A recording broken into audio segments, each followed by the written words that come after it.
जन बंधु थिले ए होचंती जने हिंदू संप्रदाय ए होचंती जने मुस्लिम संप्रदाय आ ए होचंती जने ख्रिस्टियन संप्रदाय ए तीन जन बंधु थरे गुटे ट्रेन जुगे काशी धाम को भ्रमण करने उद्देश्य रे बाहरिले।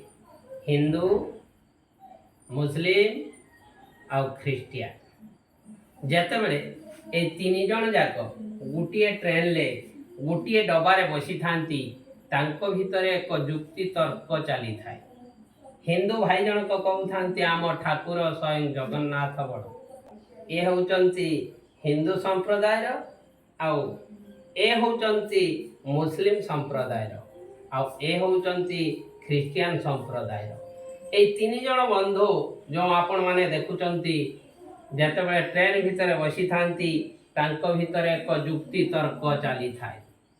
हिंदू भाई जन को कहते आम ठाकुर स्वयं जगन्नाथ बड़ आउ मुस्लिम भाई जन को कहते आम अल्लाह बड़ आउ ख्रिस्टियन भाई जन को कहते आम जीशु ख्रीष्ट बड़।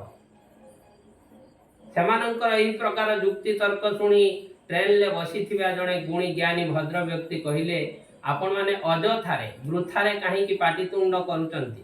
आपण माने जो काशी धाम को जाउचंती काशी धाम रे अछंती महान पंडित गण सेमानंकु पचारिले कहि परिबे हिंदू मुस्लिम ख्रिस्टियन बड़ किए। ए कथा सुनी प्रथमे चुप हेई बसिले से ख्रिस्टियन भाई जनक तापरे चुप हेई बसिले से मुस्लिम भाई जनक तापरे चुप हेई बसिले से हिंदू भाई जनक। जेतेबेले तीन जन जाक चुप हेई बसिले किछि समय परे ट्रेन टी जाई काशी धाम रे पहुंचे आ काशी धाम रे जने पंडित को देखि एही तीन जन बंधु पचारुचंती आम भारतीय संस्कृति भारतीय परंपरा रे हिंदू मुस्लिम ख्रिस्टियन बड़ किए। पंडित जनक कहउचंती तीन जन जाक ओल्हे जाई ठिया हेई जांतु। प्रथमे हिंदू भाई जनक ठिया हेई गले तापरे मुस्लिम भाई जनक ठिया हेई गले तापरे ख्रिस्टियन भाई जन कठिया ही गले।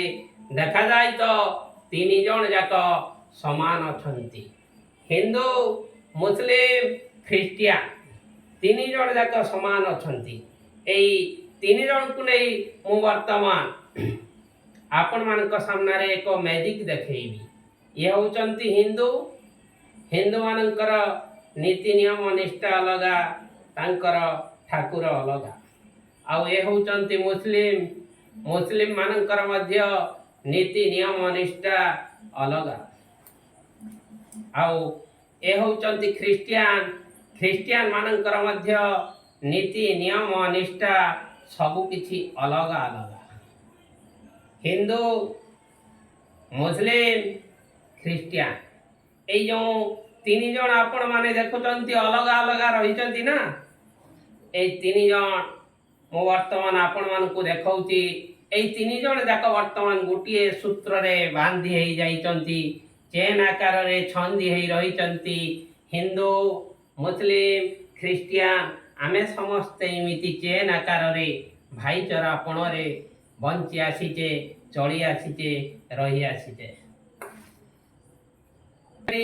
भल